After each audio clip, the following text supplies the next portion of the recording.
Brenda is 50, but mentally she's stuck in the terrible twos. She insists on eating from a pastel pink silicone bowl, demands a booster seat in the car, and if I leave my Sephora bag unattended, she raids it for baby cream. I tried to be gentle. Brenda, come on. You're old enough to be a grandmother. Acting like a toddler isn't cute. People are going to laugh at you. Brenda rolled her eyes so hard I thought they'd detach. A lucky woman gets to be a baby until she's 80. She sneered. My daddy spoiled me before I got married. My husband spoiled me after. And once I popped out a son, he started treating me like his little mistress. You wouldn't understand, Chloe. You've never been loved like that. The mistress comment made me want to vomit in my mouth, but it got worse. On my anniversary with my husband, Ethan, she barged into our bedroom wearing nothing but a silk slip that barely covered her ass. I need a bedtime story, she whined, crawling between us. Baby Brenda is gonna have nightmares. Ethan was sick of it too, but the second he showed a hint of annoyance, Brenda would run to the balcony, screaming she was going to jump. Then my father-in-law, Hank, would storm in. That is your mother. Would it kill you to let her have her way? The house was a constant circus. I kept my mouth shut to keep the peace, until the day I stared at 2 pink lines on a stick. I walked into the living room to share the news, but Brenda was already there, clutching her lower back and arching it dramatically. Good news, everyone, she squealed.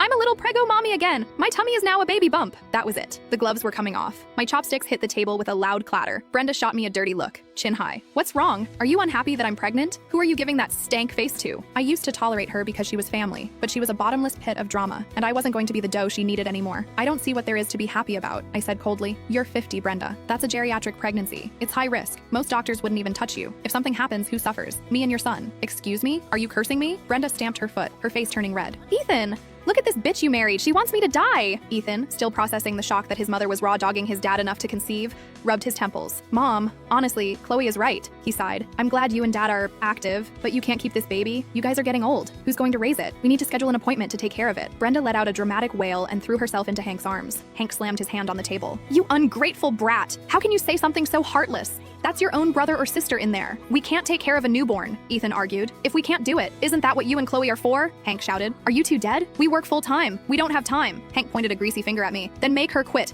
Men need to work, but she's just a woman. She's not going to achieve anything anyway. Let her stay home and raise the kid. Chloe isn't our maid, Dad, Ethan snapped. You can't. Shut up, you pussy-whipped traitor. They say the eldest sister-in-law is like a mother. Letting her raise the kid is an honor. I let out a cold laugh. Hank, maybe finish reading the history books. Eldest sister-in-law is like a mother. Only applies when the real mother is dead. I stared at Brenda. Mom, this time I'm not cursing you, just stating facts. You're trying to start a rebellion. Brenda's chest heaved. She grabbed Ethan's arm and shook it violently, screeching, are you going to let her bully me? I birthed you. Here we go again. She treats Ethan like husband number 2 and me like the help. I grabbed a porcelain bowl and smashed it on the floor. Crash. Brenda shut up instantly. You want to act crazy? I can do crazy. Shut the hell up, I hissed. If you scare the baby in my belly, can you afford the consequences?